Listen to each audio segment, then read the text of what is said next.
네, 현대인이 살아가는 모든 것이 법과 연결되어 있고 교회도 예외는 아닙니다. 네, 이번 주 제70일의 제헌절을 맞아서 교회와 법을 주제로 오늘부터 사흘 연속 인터뷰를 이어가도록 하겠습니다.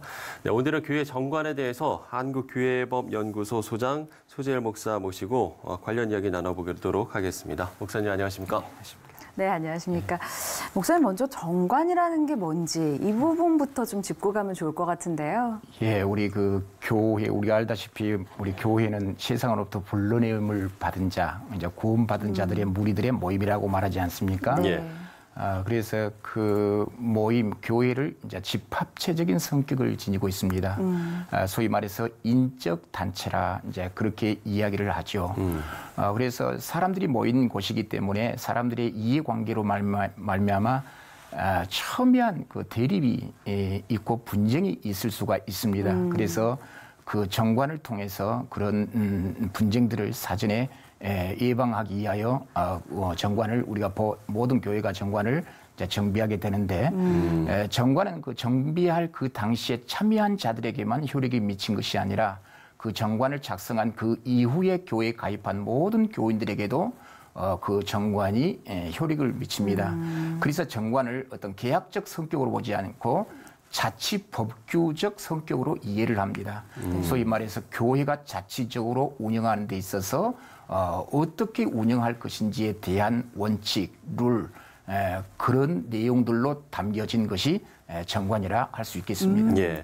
그러면 구체적으로 이 교회 정관에는 어떤 내용이 담기게 되는 거예요? 종교단체인 교회는 의결기관과 이제 그 집행기관으로 나누어져 있습니다. 네. 이제 종교단체가 고유한 목적을 실현시키기 위해서 우리 대한민국 헌법의 틀과 같이 우리 교회 정관 역시 처음에 국민의 의무와 권리가 있듯이 우리 교회도 교인의 권리와 의무가 있고 교회 내에도 어떤 권력 집단이기 때문에 입법, 사법, 행정이 있죠. 입법기관인 이제 공동회, 교인총회, 그 다음에 사법기관인 당회, 그 다음에 재정과 행정과 관련하여 처리하는 어떤 재직회 여러 기관들이 있는데 그 정관 안에는 교인의 그 자격 유무 어떻게 할 때에 교인이 지위가 취득이 되고 그 교인의 지위를 취득했다가 그걸 퇴시킬 때, 상실시킬 때는 어떻게 할 것인지에 대한 절차적 요건들, 그다음에 대표자 선임 방법, 의결 방법들, 그다음에 여러 가지 재산에 대한 문제들을 정관에 규정하게 됩니다. 네, 그렇군요. 목사님 말씀해 주신 것처럼 사실은 교회도 결국엔 사람들이 모이는 집합체고 또 인적 단체이기 때문에 정관이 필요하긴 하겠습니다만은 교회에 그렇다면 정관이 필요한 것, 방금 말씀해 주신 것처럼 그 정관이 필요한 상황이 오게 되는 거죠? 예. 이 정관의 필요성을 논할 때 가장 먼저 내부적으로는 교회를 합리적으로 건강하게 운영하기 위해서는 어떤 원칙인 교회의 정관이 필요하고요.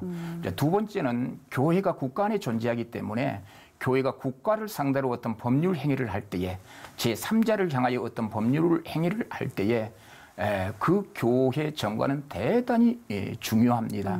예를 들어서 교회가 국가를 상대로 법률 행위를 할 때는 교회가 교회 명의로 은행의 통장을 개설해야 되기도 하고 교회 재산을 취득했을 때는 뭐 등기소에 법원의 등기소에 등기를 해야 되는 등 여러 가지 법률 행위들이 있습니다.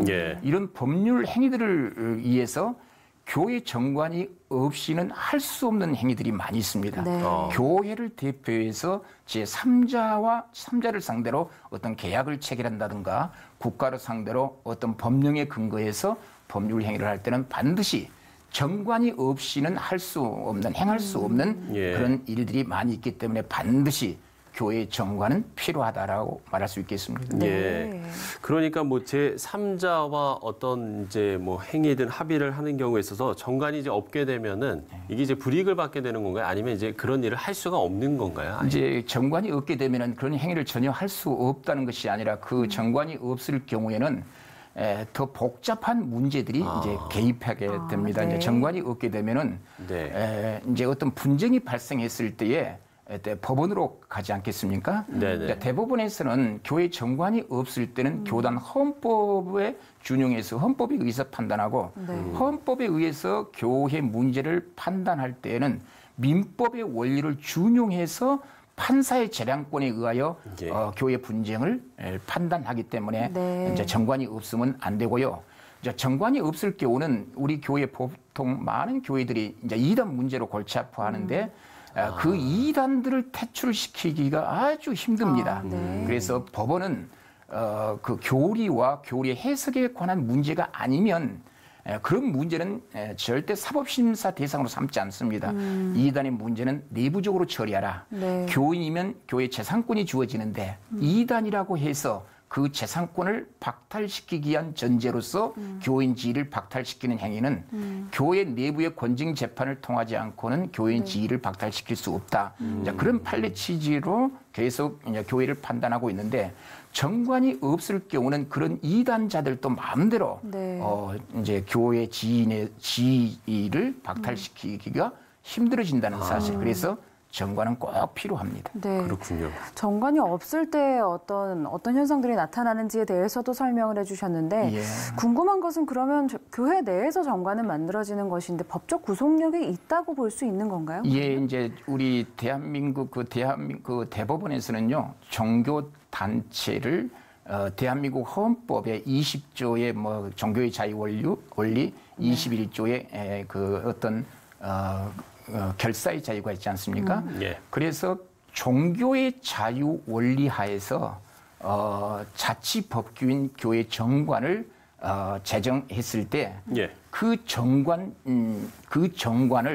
그 독립된 그 판단의 근거로 삼습니다. 네. 교단 헌법과 교회 정관이 충돌할 때는 대법원이 교회 정관 중심으로 판단해서 분쟁을 해결합니다. 네. 따라서 교회 정관은 그 교회 권리 행사나 법률 행위를 위해서 아주 중요한 구속력이 있다는 것은 이미 대법원이 60년 동안 교회 네. 분쟁 판례로 확충해 놓은 그런 판례 입장이라 볼 수 있겠습니다. 네. 예.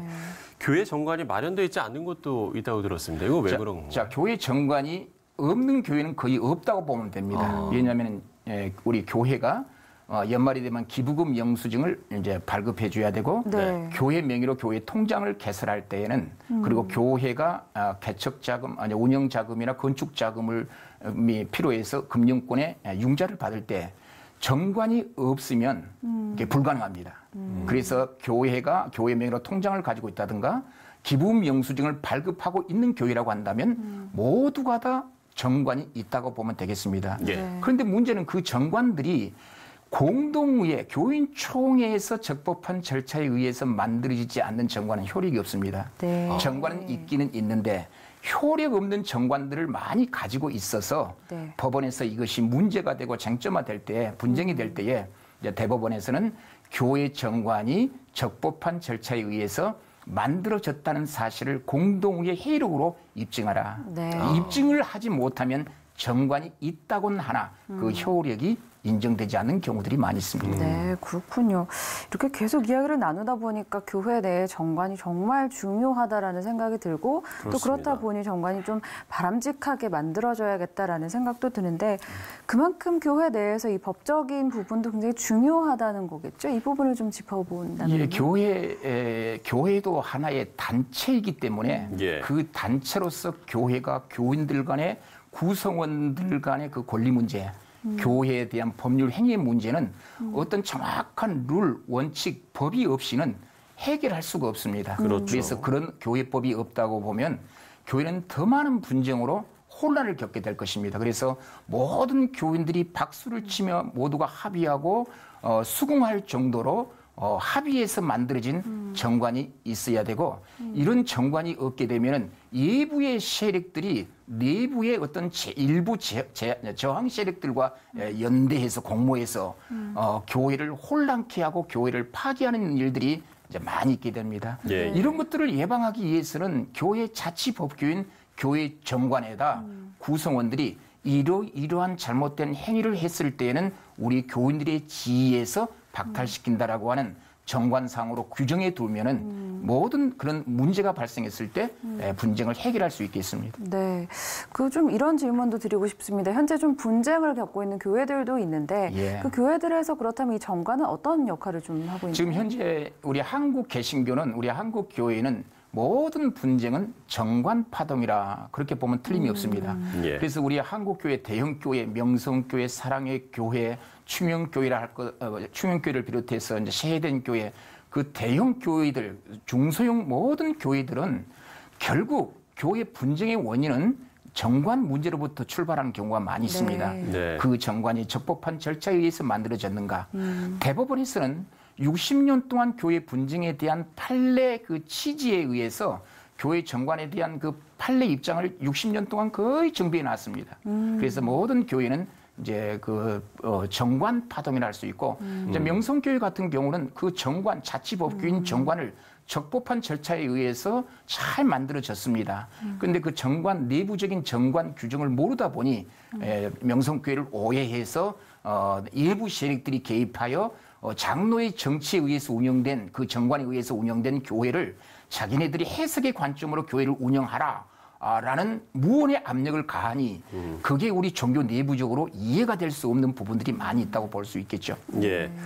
그러면 우리가 이제 이런 정관을 정말 그 각 교회마다 상황에 맞게 잘 준비를 해야 될 텐데 어떤 좀 준비를 해야 될지 마지막으로 한 말씀 해주시죠. 그 교회 정관을 만들 때 변경할 때는 반드시 그 교회가 소속된 교단의 헌법이 있습니다. 예. 그 헌법에서 규정하고 있는 그 교리적 입장, 교인의 지위, 취득의 문제, 권징 재판의 문제, 의결 종족수 문제, 대표자의 선임 방법들 이런 모든 문제들을 교단 헌법과 입에되어 만들게 되면 나중에 문제 소지가 더 복잡해집니다. 네. 그래서 교단 헌법에 근거해서 어떤 교회가 고유하게 추구하고자 하는 그 고유 목적들이 있습니다. 예. 교리적 입장이 있습니다. 그리고 정치 원리들이 있습니다.